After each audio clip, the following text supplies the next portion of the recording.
This is Wall Street Week. I'm David Weston, bringing you stories of capitalism. The message in the jobs numbers last month was disappointing and surprising. So President Trump fired the messenger. Does he have a point? And is his approach the right one to make sure we can trust those jobs numbers? Plus, we go to Australia to see the effects of soaring gold prices on mining there and what miners are going to do with all those profits. And we bring you the story of the huge Indian retail derivatives market that got Jane Street into trouble. What does it tell us about the Indian capital markets overall? And what does India's real economy need from those markets? But we start with the continuing battle over the Federal Reserve, as President Trump insists that Governor Lisa Cook must go. And Ms. Cook refuses to leave, even as the president's nominee to replace another governor heads toward Senate confirmation. Our special contributor Larry Summers has consistently expressed his concerns about Fed independence. But so far, the markets have been calm. So, Larry, continued focus on the Federal Reserve as there are proceedings with respect to Governor Cook, Lisa Cook, as President Trump's tried to fire, even as they try to appoint Stephen Myron to come in. What is the significance of what's going on right now with the Federal Reserve? I think we're on the foothills of a credibility crisis. We're not there yet because people believe that ultimately U.S. institutions endure and succeed. But between the president's demand that interest rates be cut by 3 percentage points, which no economist anywhere has endorsed any idea of that kind, between the harshness of the president's rhetoric vis-a-vis Chairman Powell, between the extraordinary effort to fire a sitting Fed governor with no kind of due process surrounding the for-cause provision, between the ominous rhetoric about hijacking the process for choosing local presidents of the regional Federal Reserves, between rumors about other members of the Fed board, we are in completely unprecedented territory. There hasn't yet been a dramatic market reaction. There are some concerning things in markets, not just 1 year ahead, but 1 year ahead. Inflation expectations are trending up a bit. The spread between the 30-year bond and the 10-year bond is larger than any time since COVID. But we haven't seen substantial reactions in markets yet. But this could turn very quickly if the psychology changes. And so, frankly, I think we are playing with fire in terms of inflation expectations, a situation made much worse by the fact that the United States, unless we get a big break in terms of artificial intelligence or other technology, really has a very problematic fiscal picture. One of the questions some economists have raised is, does it make that much of a difference to have one person on the Fed or two people on the Fed? Part of the strength of the institution is the FOMC is a group of people, and so one or two people alone cannot really change the direction. That may be right, but what the president is talking about, what he's explicitly scheming about on his Truth Social account and in some of his rhetoric, is getting a majority of the Board of Governors and using that majority on the Board of Governors to force a majority on the Federal Open Market Committee by controlling the appointment of regional feds. So this is not a one and done thing involving just the chairman. This is an attack on the governance of the institution. I'll tell you part of what is really disturbing to me. There have been a long tradition of distinguished Republican leaders who have stood up for the importance of inflation credibility, who have stood up for the independence of the Fed. I particularly admired Senator Pat Toomey when he was on the banking committee for his efforts. But there were others. There was an effort made to deny a nomination when President Obama made it to Nobel Prize winner Peter Diamond because he wasn't steeped enough in monetary policy and respect for the independence of the Federal Reserve. And yet here, when we're talking about the wholesale politicization of the Fed, there is no response from concerned Republicans. And I have to say that I have been struck that the prominent members of the financial community have had more to say being critical of Zoran Mondani's bad ideas about grocery stores in New York than they have the wholesale takeover of the Fed, which is a major threat to the financial system as we have it.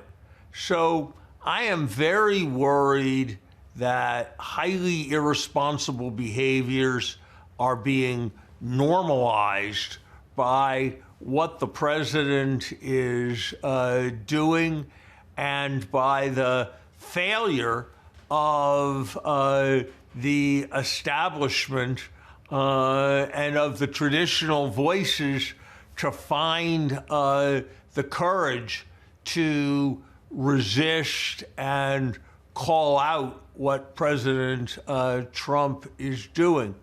If disagreements can't be stated openly or asked on or acted on, that's really a very chilling thing. One of the major driving forces behind the Trump administration in dealing with the Fed is trying to get rates down, particularly things like mortgage rates, rates on car loans. Last time the Fed cut, actually the yield went up. It's expected right now that the Fed is likely to cut this month again. What is the administration's options if, in fact, the Fed does cut this month in September and actually yields go up? Well, first of all, David, I think you said the important thing. Markets are already pricing in cuts in rates. So if a rate cut is delivered as expected, I would be surprised if that had a substantial impact on long-term rates. I think what markets will be watching is less what happens in September than the signals that are sent with regard to the future. And I think there is a sense that if the Fed is moving towards the president's line, easy rates over everything else, I think the likelihood is that in such an environment, long-term rates would rise and take mortgage rates up with them. That's the kind of pattern we saw with the politicized 1970s Federal Reserve. It's the kind of pattern we avoided during the times of Chairman Volcker and Chairman Greenspan. So I think that's something very much to worry about, and it's why I'm not sure the president is proceeding wisely, even in his own terms, of aspiring towards lower rates that people see. I suppose if long-term rates go up, there are, of course, options to bring back in some form or other the quantitative easing that the president and his people have largely condemned, where the Fed goes in and buys up, or somebody goes in and buys up large quantities of long-term bonds, or in which pressures are applied to banks and pension funds to force them to buy long-term bonds. But if you start down that road, you are really, I think, very severely compromising the integrity of our financial system in ways that will have far-reaching consequences. Coming up, President Trump claims that the Bureau of Labor Statistics has been misleading the markets with its jobs numbers. What will it take to make sure we have numbers that we can trust? That's next on Wall Street Week.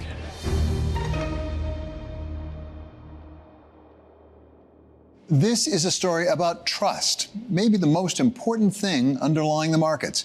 Last December, we told you about major problems facing the Bureau of Labor Statistics, the body that publishes those all-important jobs numbers each month. Those problems got much worse when Donald Trump fired the agency's head last month. Our colleague Molly Smith reports on what it could mean for the system and for private businesses looking to get a foot in the door. In a shared office space in downtown Manhattan, a group of economists see an opportunity. As you can see, the BLS revisions are quite large. You might not have heard of Revelio Labs, but they know an awful lot about the U.S. economy. Ben Zweig is the company's CEO. We're a workforce data company, so we collect data from the public web, so anything that's online. And that could be public professional profiles, online job postings. We gather that data, we curate it, we standardize it, we enrich it, and then we ultimately sell that data. Revelio's main audience is hedge funds and private firms looking for another perspective on the economy, beyond what's offered by government agencies. But things changed after an ugly July jobs report. We got a very disappointing number here, and this is going to get Wall Street's attention. 73,000 jobs created. President Donald Trump claimed, without evidence, that the numbers were biased and ousted the head of the Bureau of Labor Statistics. I believe the numbers were phony, just like they were before the election, and there were other times. So you know what I did? I fired her. Right. And you know what? I did the right thing. We need people that we can trust. We were really, really shocked when this happened. This happened on Jobs Friday, of course. And then over the weekend, I remember making some calls. I called our chief economist and a few other people on the team, and we were all kind of thinking the same thing. We were like, all right, we gotta publish macro statistics. There's some concern that the BLS may become politicized, either institutionally or just through the incentives they face. Maybe there's some concern that whoever leads it gets the message that if the numbers don't match a certain narrative, they might be out of a job. So there are some distorted incentives, and there's some concern that this data might not be trusted in the way that it has been, and it's time for us to step up. There's nothing to report that says that there's been actual political interference. Now, I know there was a charge, and that was the reason for the firing, that the data for the revisions were politically manipulated. And that is absolutely 100% untrue. Mike Horrigan is president of the Upjohn Institute, a think tank focused on labor markets. He also spent over 30 years at the BLS, at one point leading the Employment Statistics Division. I've served under many commissioners, whether they be nominated by a Republican president or a Democratic president. I got to say, all of my experiences while I was at the Bureau was that of collaboration, collegiality, understanding. I personally think all the business leaders I talk to still have trust in it. I think what they're looking for is whether or not a new commissioner is going to come in and interfere with that trust. I think that's the next big test. After ousting Erica McIntarfer, President Trump tapped E.J. Antoni to head up the Bureau of Labor Statistics. Antoni is the chief economist at the Heritage Foundation, a conservative think tank, and was a contributor to the controversial Project 2025 plan. He faces Senate confirmation before he can step into the new role at BLS. We spoke with former Commissioner Bill Beach about the politics of the role. Beach served under both President Trump and Biden. Whether the president's Republican or Democrat, they're going to find someone who has maybe demonstrated, or at least could demonstrate, that they support the general drift of the policy portfolio the president has laid out. So EJ definitely qualifies on that. So E.J. Antoni has been pretty vocal about his critiques of BLS, including the jobs data, the revisions. He suggested before he was named to the role that the BLS should suspend the monthly jobs report until the data issues are, quote, corrected. Do you think that that's a viable solution for a problem that BLS is facing? It's not viable at all. The monthly reports coming out of BLS, particularly the jobs report, are watched by financial movers and shakers all over the world, by policy people all over the world. Their biggest impact is here in this country, and I can't imagine a situation more deleterious to the economy that a statistical agency could do than to suspend or stop or delay one of their reports. I mean, it would cause a lot of problems. So no, it's not viable. And I think EJ will quickly see that if he's confirmed. One report suggests Antony has since backed off from the idea of suspending the monthly jobs report. But regardless of whether Trump's new BLS chief makes the agency better or worse, the issue remains that there's room for improvement. The agency's problems are twofold: the budget needed to get the numbers right, and the people to make sense of those numbers. Its resources haven't kept up with the scope of the challenge it faces. Adjusted for inflation, BLS funding has slumped about 20% since 2010, and President Trump's fiscal 2026 budget proposal would shave off an additional 8%. But Horrigan says that the BLS has already been making the most of its tight budget. The Bureau gets about 58% of their reports now from this thing called EDI. So, for example, with Internet, where it's more like, say, a single firm or a smaller firm will go into the Internet or the web data collection facility and enter their answers into that format, that's probably about 20 to 25% of the sample. There are other forms in which the data are collected. So, for example, CADI is a computer-assisted telephone interview. So a lot of these innovations were introduced well before I came on board, but over its history, those different innovative data collection techniques have been increasing over time. Changes in the BLS's methods of collecting data wouldn't be without precedent. Its statistical peer, the Census Bureau, is already working with private partners to get creative in its data collection. In terms of that next step, I mean, that's really kind of a function of resources. Census Bureau, for example, is doing some innovative research right now with Intel and Amazon to take a look at how you could use the firm's data in its own format and then use a large language model to basically fill out a survey form. That's the kind of innovative thinking that the Bureau and CES have done for years, and with more resources, they would be capable of doing that kind of innovation. Innovation at the agency can also come through changing processes that no longer work as well as they once did. Nancy Potok was the chief statistician of the U.S. at the Office of Management and Budget and is currently CEO of NapX Consulting. There's no question that we need improvement, we need investment, we need more research, and we need to update methodologies. The agencies have been starved of resources for a long time. I think a healthy discussion within the administration is a great thing. I'd love to see it. And I think it should involve people outside the system as well, the users. You know, people who are really relying on the numbers to make decisions need to provide input into that, as well as methodologists. I'm not telling the Bureau what to do, but they collect the data through the Friday before the release of the data on Employment Situation Day. So one option to consider is, if you want more reports coming in, before you introduce any additional innovation in terms of data collection techniques, maybe consider extending the time period for that first closing. But processes and innovative partnerships need people to shepherd them. People it's been losing. The agency has roughly 2,000 employees, and a third of its top positions are now vacant. One of the concerns I have is, even if you throw more resources at a time when we've lost so many talented members of the statistical community because of the fork in the road, because of firing all the folks that have less than 2 years of tenure, and all the senior executives that have decided to retire, you've got a people problem. It's just amazing looking at like the magnitude here. If these are the green ones, again, BLS, and the blue ones are yours. Pretty much what you get the first time is going to be very close to what you get a month later and a month after that. The private sector thinks it can lend a hand to solve the government's data problem. An idea that's come up in the context of improving federal statistics is this idea of blended data. So incorporating private or alternative data sources on top of what the government collects. Is that something that you have explored with BLS or other statistical agencies, or something you want to do? Yeah, I mean, we would love to do that. It hasn't come up. No one has asked us if we'd like to. Would you ask them? Yeah, I think so. I mean, I think they know about us. We're very much in the same circles. It's a small world of labor economists, and we all know each other.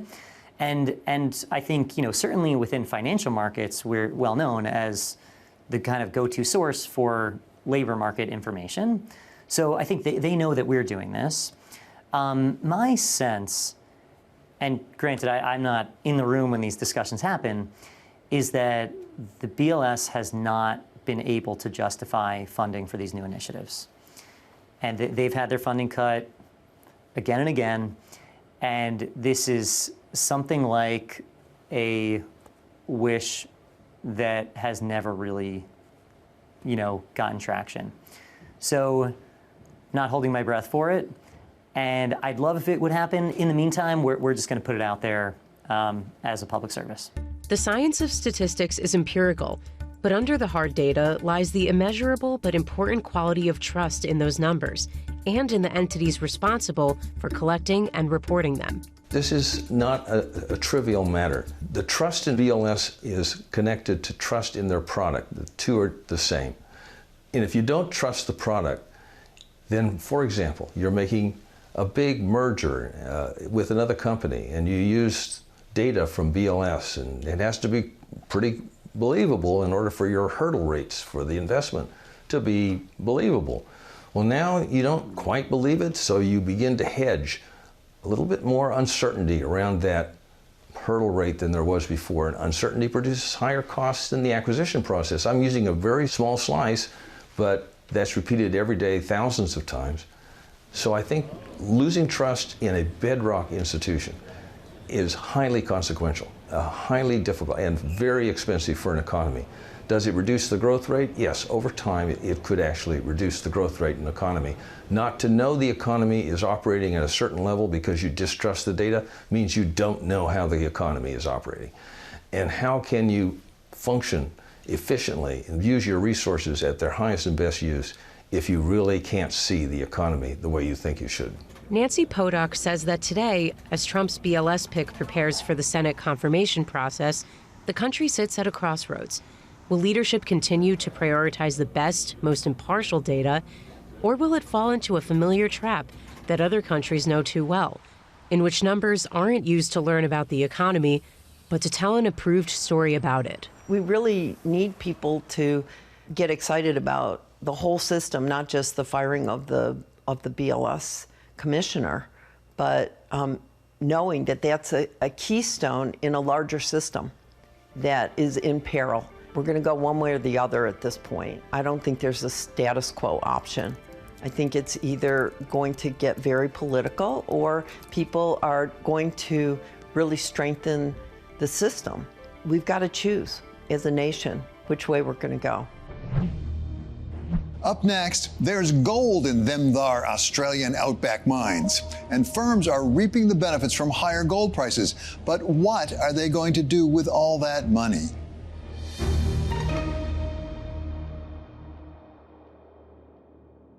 This is a story about money burning a hole in your pocket. The price of gold has been on a rocket ride up. Our colleague Paul Allen tells us about what this means for gold mining in Australia and both the risks and the opportunities. In the Australian outback, scrub and red dust stretch as far as the eye can see. It's desolate out here and it's dry. But beneath the dust, there's a bounty that miners are willing to dig a long way for. How many ounces of gold would be in a typical truck? So there'd be around 500 grams of gold in a truck. So we've got a line of trucks slowly making their way out of the pit here. How long does it take to get from the bottom to the top? Yeah, it's well over an hour. The Kalgoorlie Super Pit in Western Australia is a sight to behold. More than 600 metres deep, it would cover even Manhattan's tallest skyscrapers. It's so vast, it'd swallow Central Park. This project's going to be an important one for our business and our shareholders. It's over half. Stuart Tonkin is CEO of Northern Star, Australia's biggest gold miner. probably around $300 to $400 million per annum being spent moving material from the southern part of this pit, gaining access to over 6 million ounces of gold in the bottom of this southern part of this pit. The price of gold has been on a tear. It's up nearly tenfold since 2000 and more than doubling over the last 5 years. Tonkin's company and many others around Kalgoorlie are cashing in, but the gold industry has been here before. There's probably more failure stories than success stories where people can point to in the gold sector. And so repairing a lot of that trust with investors as we go into another cycle has been really important for our company, and I think for many Australian companies to get that investor trust. But before we get to that, let's set the scene. It was 1893 when a group of prospectors on horseback quite literally struck gold in Kalgoorlie. A rush ensued and the precious metal has dominated the Western Australian town of 30,000 ever since. Ashok Parekh is the local accountant and chairman of mid-tier gold producer Horizon Minerals. I've been involved in the mining industry for over 40 years in Kalgoorlie, and I happen to own a pub as well. When I came here, gold was probably $150 an ounce. Today it's over $5,000 an ounce. It has been great for everybody in Australia. And Kalgoorlie, we're the biggest gold mining town, I think, in Australia. And Kalgoorlie is different. You can come to Kalgoorlie, you can walk into a pub, you got no job, nowhere to live, and no money. And by the time you walk out, you've had a meal, you've got a place to stay, and you've got a job. And there's plenty more people finding jobs and places to mine, with the price of gold booming. We're currently mining this ore in a great gold price environment. What these high gold prices do for us is we can actually produce gold now, pay a little more through processing through third-party infrastructure, so use other people's infrastructure. But what it does is it actually closes that funding gap we'll need to refurbish our own plants. You know, I call them pop-up shops around the goldfields here, just the amount of flurry and activity of things that weren't economic 6 months ago that suddenly become economic. Australia produces about 300 tonnes of gold each year. That's about 8% of global production. It's a costly exercise.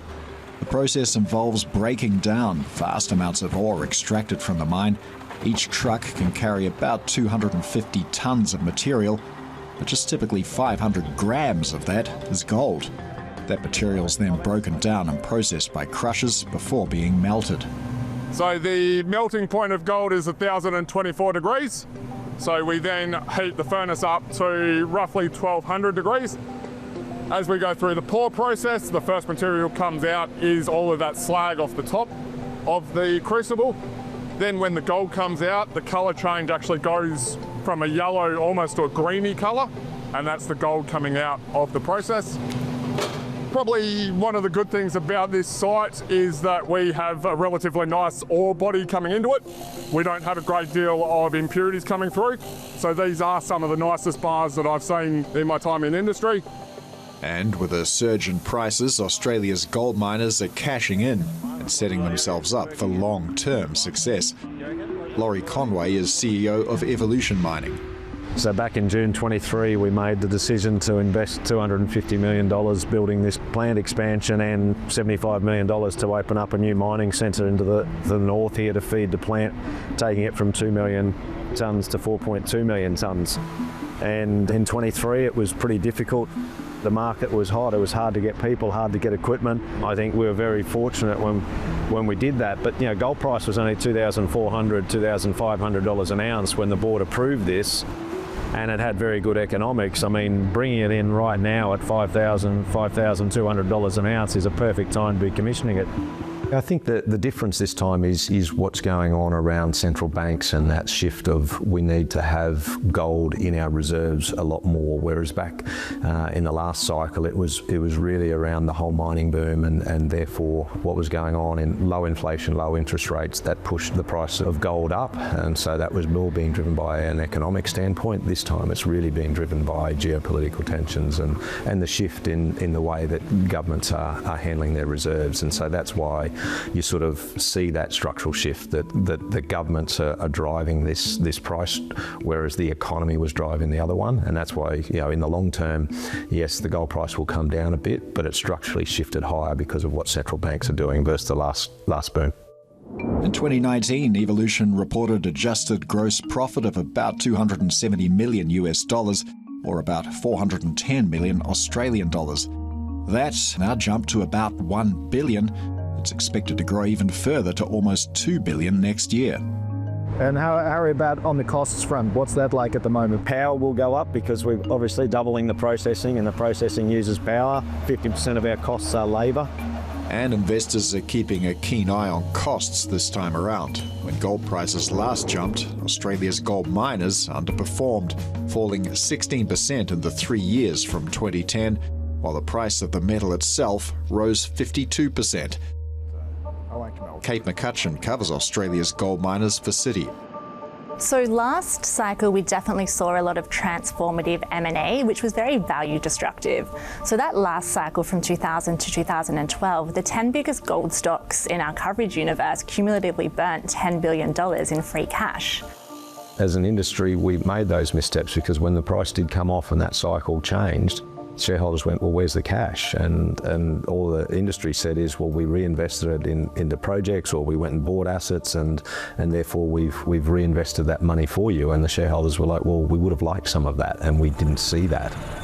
It hasn't changed too much, I mean, other than that we're putting more cash in the bank, which is what our shareholders want to see. So it's interesting you say you've got more cash in the bank. Has this changed your approach to reserve management and long-term planning as well? You know, you've got to see it as a sustained price at these levels before, because you can't just change your mine plans overnight. So what it does mean, we look at our reserve pricing, we look at what the costs have changed, because you do see costs generally follow the gold price. And then we look at, well, what projects become more economic in a higher price environment, and then we apply the normal discipline of when do you bring those on. Look, I think it's important that you look at a lot of these things in hindsight. Some things like hedging, hedge book legacy at prices that people had never thought that they would, see exposure to. When people had a high equity price, they probably tried to use that currency by raising lots of money on the back of an elevated equity price, and then potentially dropping money out of their balance sheet, return capital to shareholders that then wasn't retained for its own sustainability inside the business. So there are very many different disciplines of what people do at different times. And do you feel lessons have been learned? Do you feel like the approach is different this time? I feel that the heat has come out of some of that, but I've found a foundation discipline of true capital management across a variety of things. So, dividend paying gold companies was never really heard of. There's a lot of good track record of gold companies paying dividends, doing share buybacks, compressing registers that they had raised equity on the back of. Those are the type of capital management measures that aren't typical to a gold company. This time, investors want to see more tuck-in acquisitions or bolt-on acquisitions close to infrastructure. It's very, very hard in a bull gold market to do a deal that's accretive, and I think the gold companies are realising that. Secondly, what's not different this time is delivery on operational guidance. So the three biggest stocks in our coverage universe, Evolution, Northern Star and Newmont, actually up until this FY hadn't delivered on guidance for between 4 to 7 years. The third thing that's different this cycle is also hedge books. So now we're seeing gold miners opt for no hedging policy, so that exposure to spot prices, and putting in place some put options to protect the downside. And this cycle as well, most of the gold miners in our coverage are in a net cash position or running at peak net debt of 15%. So balance sheets are very different this time. And investors appear to be liking what they're seeing.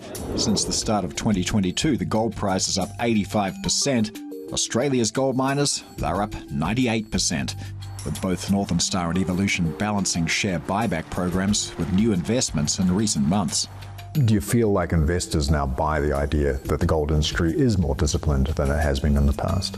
Yeah, I think if we can continue that over the next sort of 12, 18 months through, increasing dividends, making sure that, some companies do buybacks, that they do see that, as well as reinvesting in the business, because the shareholders still want us to reinvest in the business. They want us to make it sustainable over the long term, but they do want to share in that as we're going through this cycle.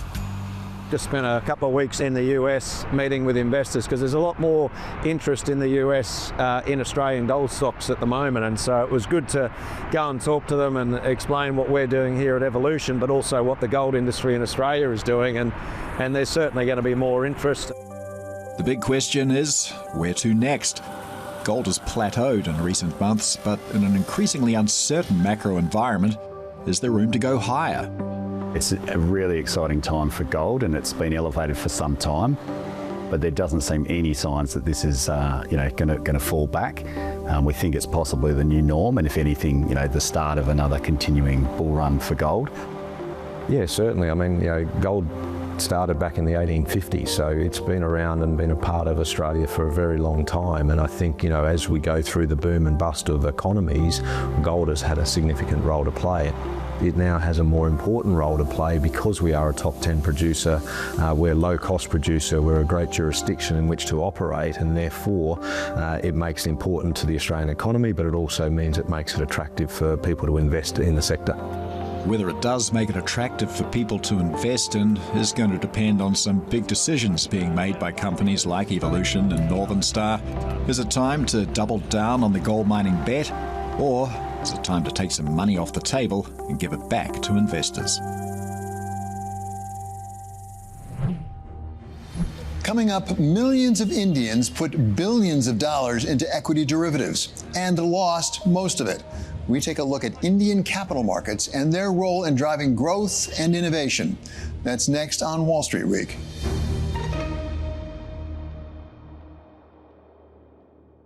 This is a story about walking a tightrope. India Prime Minister Modi is committed to making India an economic power, and capital markets are what provide businesses with the money they need to start and to grow. But to do that, they need to encourage investors to take risks, enough risk, but not too much, a fine balance we recently saw lost in India's equity derivatives market. As a market maker with a unique model, Jane Street's business makes bets on inefficiencies in markets. Bloomberg reporter Catherine Doherty has been reporting on its business in India. Jane Street has kept its trading secrets close to their chest, but it was really the Millennium lawsuit. Jane Street saw an opportunity in India's equity markets, engaging in a strategy called index arbitrage. So the firm was essentially placing these large bets that were then impacting the other side, and they were profiting from the way that these markets were moving. So the regulators in India have identified this as a manipulative trade, and the firm has said it was an arbitrage trade and not market manipulation. India's market regulator, the Securities and Exchange Board of India, or SEBI, banned Jane Street from the country's securities markets.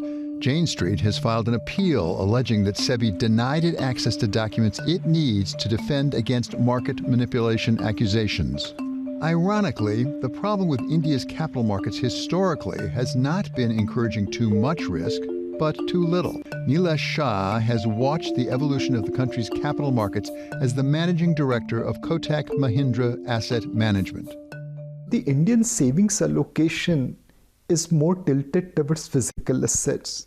We are one of the largest buyers of gold in the world, putting anywhere between $50 to $70 billion annually. We also have love for real estate.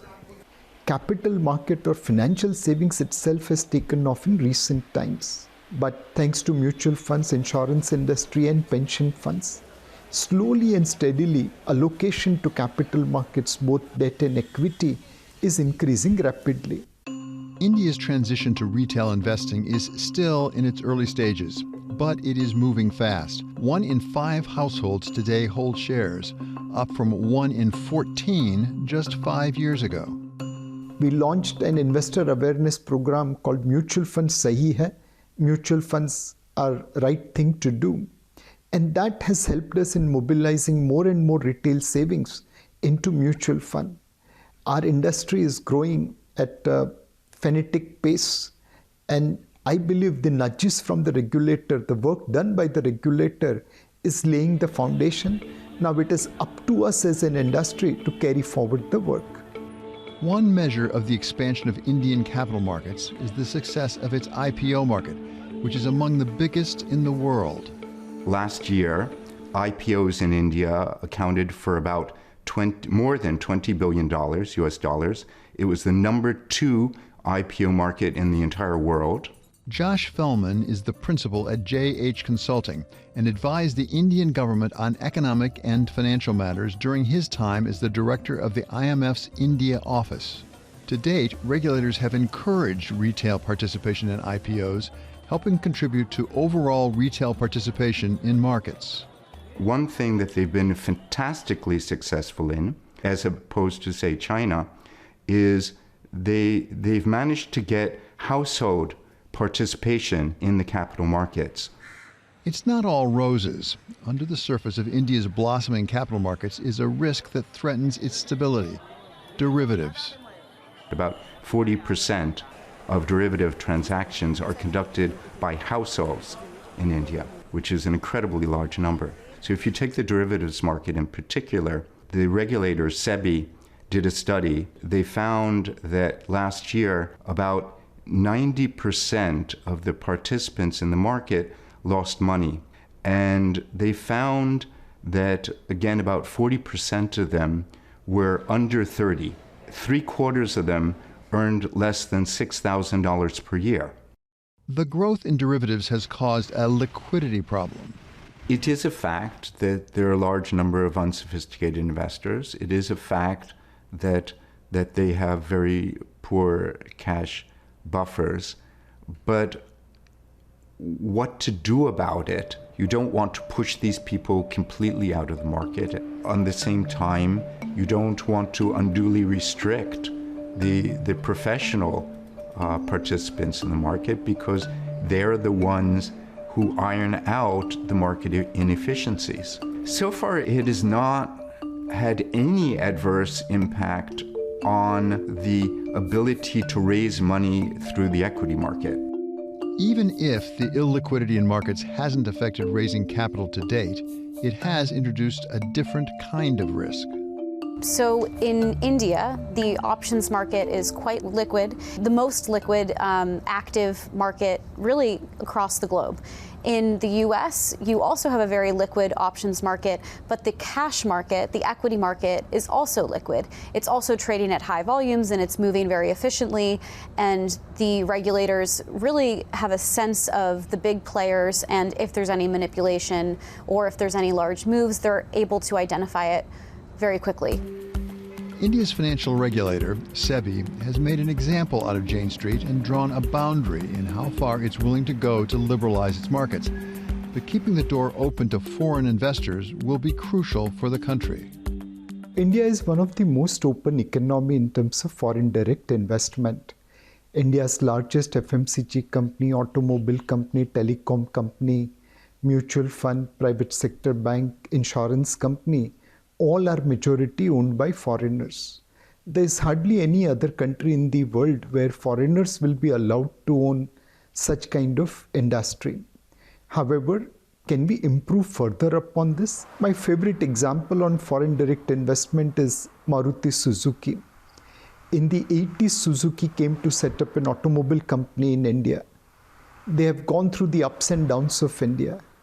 Today, Maruti Suzuki, a 53% owned subsidiary of Suzuki, sells more automobiles in India than what Suzuki sells worldwide. And Maruti has delivered better return than Suzuki, Honda, Toyota combined in the equity market since its listing in 2003. It isn't just equity markets that provide capital to companies, and the debt side of the capital market equation may be about to get a shot in the arm when Indian government bonds are included in several FTSE Russell bond indexes this month. Essentially, we have seen that whenever a country becomes part of benchmark indices, both passive as well as active flow starts flowing in. So inclusion in FTSE government bond indices will undoubtedly increase allocation towards India. More importantly, when you get an alternate source of funding, for example, all domestic investors are generally on one side of liquidity. Either it's high or it is low. But global investors can bring balancing part. Indian markets have come a long way in encouraging risk-taking among retail investors and offering channels of investment to foreign investors. But Shah says that hasn't been enough to support the risks inherent in generating the kind of innovation that comes from the success and failures of startups. Unfortunately, here Indian capital market has not done a good job. Majority of our startups, both innovation as well as otherwise, have been funded by global private equity and venture capital funds. It has been to some extent funded by family offices and high net worth individuals. Like the public market, private market has not received encouraging participation from Indian capital. The second thing is related to instruments. The private equity market, unlisted market is not as much regulated as the public market is. So the domestic flows, domestic retail flows have not moved into unlisted segment as much as it should have done. The third, and probably which is changing rapidly, is creation of angel networks. The whole purpose of venture capital industry is to some extent go from monkey to King Kong scenario. You invest in lots of monkeys, some of them will grow to become gorilla, and one of them will eventually become King Kong. There was a lot of financing through venture capital, through private equity for Indian startups. People wanted to bring the sort of IT ecosystem that exists in the United States into India. So, for example, food delivery firms, which has proved to be an enormously big and very successful market in India. Ride-hailing apps. All these things have been started in India and have proved very successful. A lot of them have firms have grown and exited through the PE firms have exited through IPOs. But of course, more recently, as elsewhere, when interest rates moved off the zero level, a lot of that financing has dried up. Whether it's reforming taxes on securities transactions, or limiting speculation in cash equities and derivative markets, or making sure both debt and equities are supporting innovative new companies, India is moving, trying to walk that tightrope of risk and stability to support its economic growth. And its very motion means that it can't come to a rest. Coming up, the continuing battle over higher education with Larry Summers of Harvard.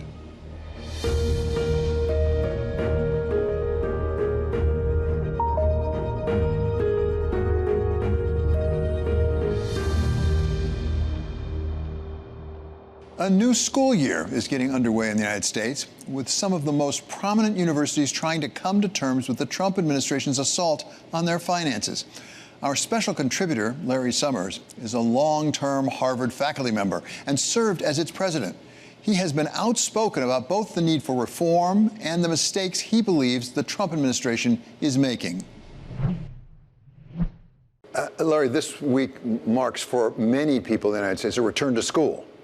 And it strikes me that for quite a few of our universities, it looks like a different world today than it did just 1 year ago, with some of the conflicts, the disputes with the Trump administration, from the settlement with Columbia to the ongoing dispute with your own Harvard and several other major universities. Are we looking at a sea change in the relationship between the federal government and higher education in the United States? That depends on where things go from here. David, on your show and in other places, I have been very critical of elite universities, including my own university, Harvard, for excess emphasis on social justice rather than seeking truth, on too much identity politics and too little veneration for excellence, on standing for progressive values rather than representing all viewpoints, on not setting sufficiently rigorous standards. So I think there's a lot that universities need to do to reform. That said, our universities are a crown jewel for the United States.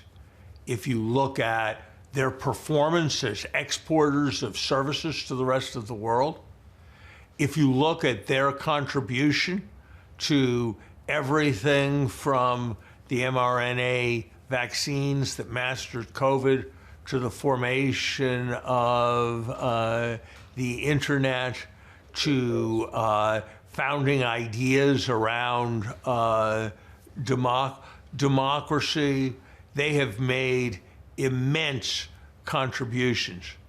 And that is being called into question by what is an unthinking and without process effort at destruction of the kind that I think is without precedent in a truly democratic nation, but is in many ways following the template that has been followed many, many times by authoritarians. Most recently, perhaps Mr. Orban in Hungary, but there are plenty of resonances through history. And when you start seeing attacks on universities, attacks on lawyers and justice promoting institutions, the denial of the value of scientific expertise and politically imposed science, such as we're seeing with respect to vaccines in the United States, that is enormously problematic. Are we seeing changes on campuses and universities already? I mean, you obviously are on the faculty at Harvard, have been for a very long time, but as you look around, is it already changing fundamentally some of the conduct or even composition of the student body? You've seen change. You're seeing a wider range of viewpoints presented. You're seeing more emphasis on excellence. You're seeing some of the excesses of identity politics being dialed back. Frankly, I don't think it's happening as rapidly as I'd like to see it, but that does not justify totalitarian overreach. And that is, I'm sorry to say, what we are seeing when people with the potential to find new cures for cancer are being denied funding because other people they've never met who work in offices 10 miles away are thought to have pushed ideas relating to social justice excessively hard. So I'm all for university reform, but what we are doing is an orgy of self-destruction of some of the most valuable kinds of capital that we have in the United States in the form of the knowledge and social capital that our universities create. American universities are first and foremost institutions of learning and also of research. They're also very big businesses in their own right. Is it time to take a look at the business model and restructure it, both in terms of the revenue coming in, not anticipating the same level of revenue from the federal government, and also in terms of the costs going out? So, look, David, those are two questions. There are two questions. One is, are there a set of questions that university trustees and university leaders need to ask? And the other is it the place of the federal government to redesign these institutions? The answer to the second question is resoundingly no. I don't think it's the job of the federal government to redesign companies. I don't think it's the job of the federal government to redesign hospitals. And I don't think it's the job of the federal government to redesign universities. Are there issues that trouble me in terms of the huge growth of middle management, of people who are neither students nor faculty on our campuses, and that contribution to costs?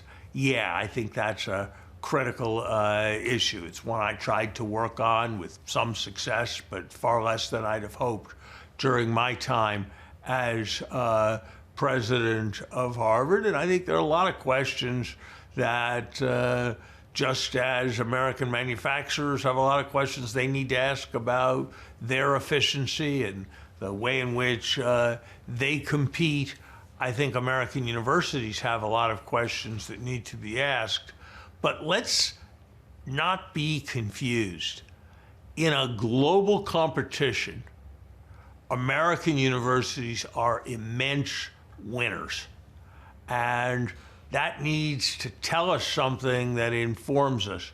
Nobody's rushing to go to Japanese universities or German universities or Chinese universities as an alternative to studying in the United States. And so our system has its complexities, it has its problems. I've talked a lot about those and will continue to do that. But God, it would be a mistake to bomb this village in order to save it. And when I listen to some of what's being said by administration officials, while I listen to some of what's being said by some of the people I respect who are on the far right end of the political spectrum, I just think of those generals talking about bombing villages to save them. And I think we're running the risk of enormously serious mistakes. That does it for us here at Wall Street Week. I'm David Weston. See you next week for more stories of capitalism.